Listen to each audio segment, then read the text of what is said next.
Here's the thing. Sometimes people don't have an excuse. Sometimes it's like, I made a bad decision. I was enjoying my free life out here and I just didn't show up. So I'm trying to figure out, is that your case, or is there something else that was going on in your life? Because you're looking at 20 years in prison.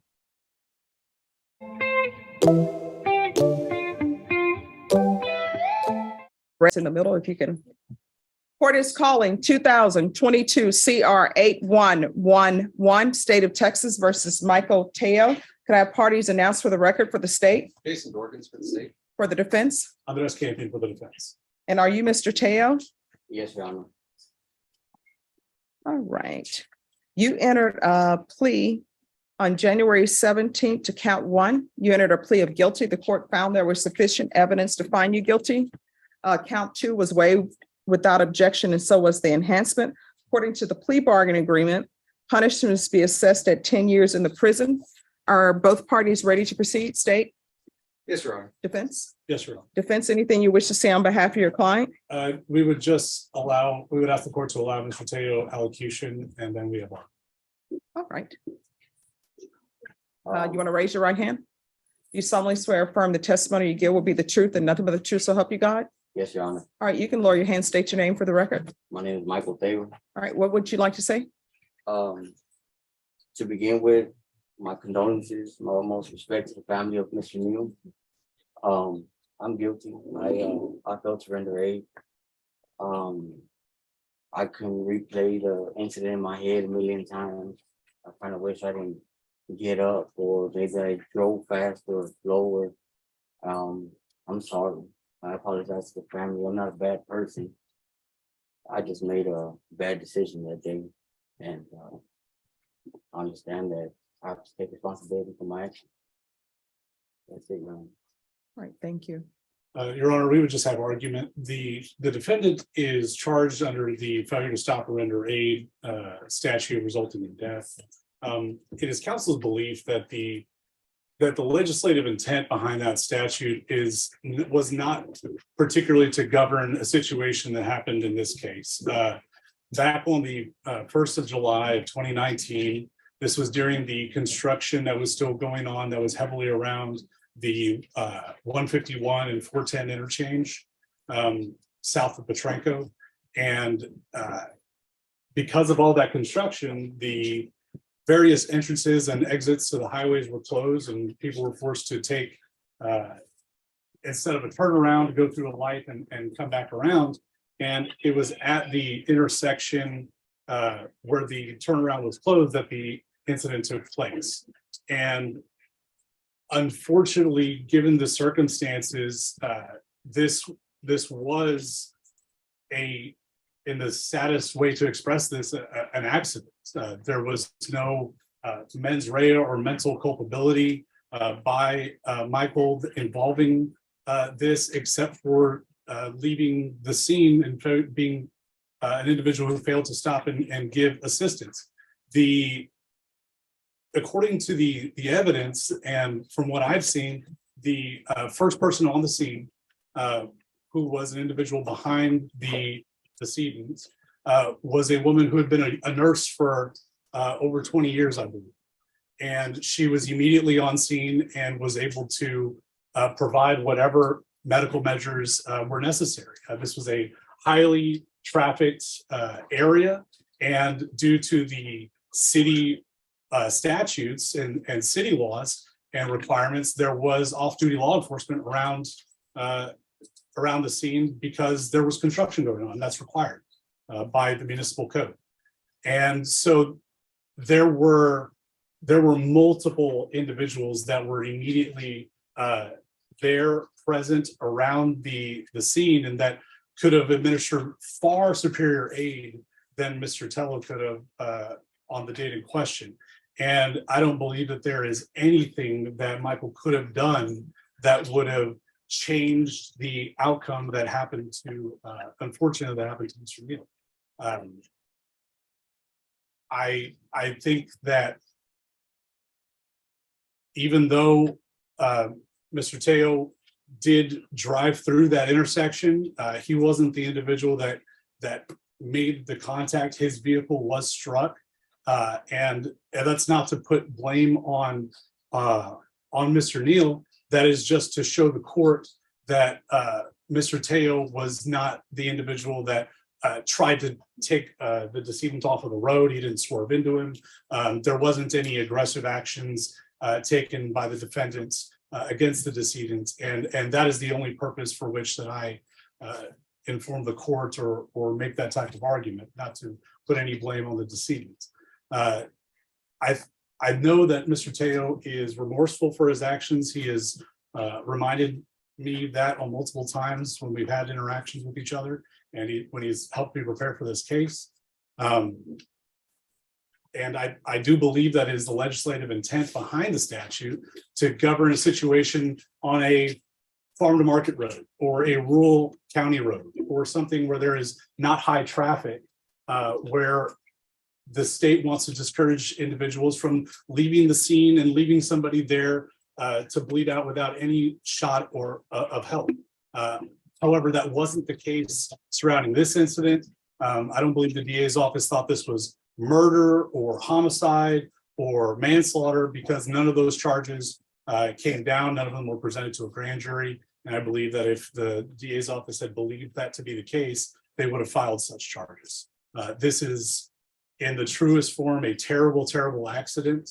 And we understand that everybody here has a duty that needs to be performed, and we ask that the court do nothing over the top other than to follow the agreement. And we would ask that that be done with the understanding that Mr. Teo is remorseful and has pled guilty and understands the gravity of the actions that were taken by him that resulted in the loss of life. Okay. Anything from the state? Your Honor, we just asked the court to follow your comment. All right. Court will find you guilty as previously stated. The court will sentence you to 10 years in the prison, give you credit for any time served.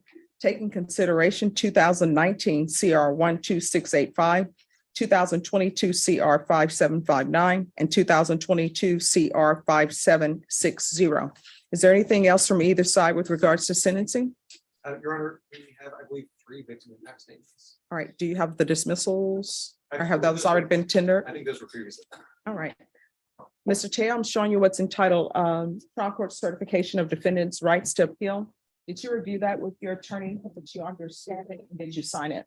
Yes, Your Honor. All right, because this is a plea bargain agreement, because I followed your plea bargain agreement, and because you waive your right to appeal, you do not have the court's permission to appeal. And because this is a felony conviction, you're not allowed to own or possess any weapons or ammunition. Do you understand? Yes, Your Honor. If you have a question over what a weapon or ammunition is, you'll need to speak to an attorney. All right, the next issue is the motion for return of property. My understanding is the state is in agreement that the property be returned to the defendant's father, and it is the 1993 Ford Econoline EF 150. Is that correct? That's correct, Your Honor. All right, the court will sign that order. We can go off the record. Mr. Teo, how old are you? I'm 39, Your Honor. All right, I see that you're very remorseful. This is what you have to understand. You're not super young. Sometimes people can understand if it's an 18-year-old, 17-year-old, they're not really expert drivers or have been driving long. So maybe it's shock. Let me run home to mom and dad and see what we can fix with this problem. But, you know, the law is the law. If it says you have to stop and render aid, even if that aid is calling somebody and say, hey, there's an accident, this person needs help, you got to do that. You understand? I understand, Your Honor. All right. So what's going to happen next is there's going to be victim impact statement. What I can tell you.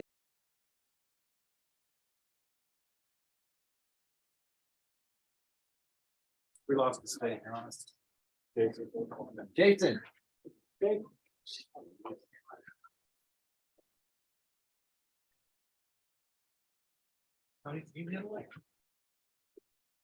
All right. So this was set on December 15th, 2022 for discovery for today. September of 2022. So why are we just now doing this in February of 2023? You had allowed him some time to get his affairs in order. He had an unfortunate event which caused him to miss his court date. So they picked him up rather than come to you when he got picked up and asked you to consider a bond and getting him out. We left him in there on purpose to pay his penance. And we're asking you to follow the plea bargain if you would. All right, according to the plea bargain agreement, punishments be assessed at 2 years in the prison. There's a $500 fine. And it says that both parties agree that if he didn't show up for sentencing, he would be subject to the full range of punishment. So State, are you still proceeding with the plea bargain agreement? Your Honor, in light of him not showing up, I believe the full range, as it says in the agreement. At this point, we'll defer to the court for the reasoning behind that he didn't show up and if it was a valid reason. If it Right. was You wanna- hospital stay or what. You want to call your client as a witness to explain? Yes, Could you raise your right hand for me? raise your hand. Do you solemnly swear or affirm the testimony you give will be the truth and nothing but the truth, so help you God? You can lower your hand, state your name for the record. State your name for the record. All right, why didn't you show up for court? Because I have some problems. We all have problems, but you're not telling me what your problems were. Well, first of all, my daughter had her baby, but I came up with I was sick too, so my corona. Everybody used coronavirus as an excuse, but did you provide any medical documentation that you had that? Yeah, I do. I have that. No. Did you provide any medical documentation to the court that you were ill? I think I did. I should have. Do you have any? I do not. Not for the date you're addressing, Judge. Yes. So you did not. Because if you would have, I would have that. And I don't have it. So you don't have any paperwork at all? I don't have anything to show that you were ill, and that's the reason why you didn't show up for your sentencing. I do have that I was lenient with you to allow you to get your affairs in order and to come back on a different date for sentencing. That's what I have. So why shouldn't I sentence you to beyond the 2 years? Because that's your agreement. Your agreement is if you don't show up for sentencing, you are subject to the full range of punishment. So my question to you is, why shouldn't I sentence you to 20 years? Say that again, please. Your agreement was that if you did not show up for your sentencing date, that your range of punishment will be up to 20 years in prison. You did not show up. So the question is, why shouldn't I send you to prison for 20 years? I most definitely didn't understand that one. No, you did, because it's a part of your plea bargaining agreement. And what I can tell you, and I'm sure your counsel will tell you this, and even though this is a new prosecutor to this court, I go over the plea bargain agreement in great detail and ask on the record, do you understand that to be the plea bargain agreement? And usually, well, not usually, every time I ask the defendant first, do you understand that to be the plea bargain agreement? And they will say yes. Then I will either ask the state of the defense attorney, is that the plea bargain agreement? And I can tell you that you were aware that you were subject to the entire range of punishment. So we're back to this. Why shouldn't I sentence you to 20 years? Because that was your bargain, that if you didn't show up for court, that you will be subject to the full range of punishment. And I remember all of the people who say, give me some extra time and I will show up. What was going on with your daughter? Yeah, I mean, she have a baby next month or whatever, you know what I mean? But I don't think. What do you mean she has her baby next month? You told me she already had the baby. No. She went in the hospital. She was sick. I thought that she wasn't gonna even, that she was gonna lose the baby or whatever, you know what I mean? And when did this happen? Like last month. All right, so that happened last month. So that would have been January. So that still doesn't explain why you didn't show up for your sentencing on November. You were set for sentencing on November 3rd.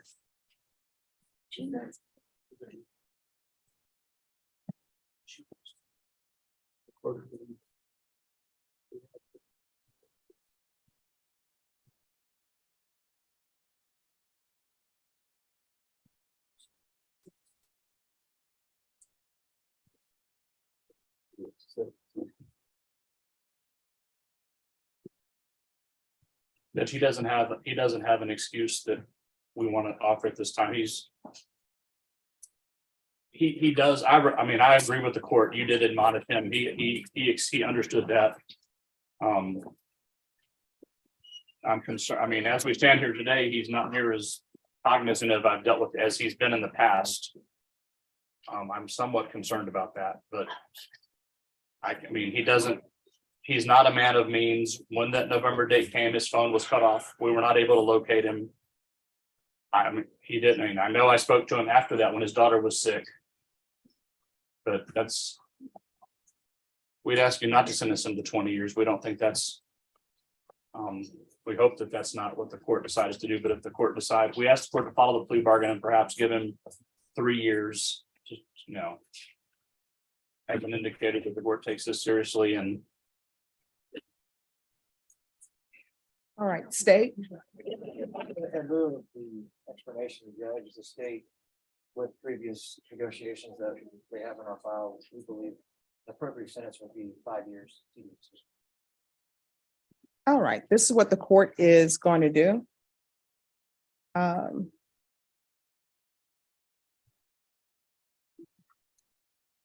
CR 270 time served.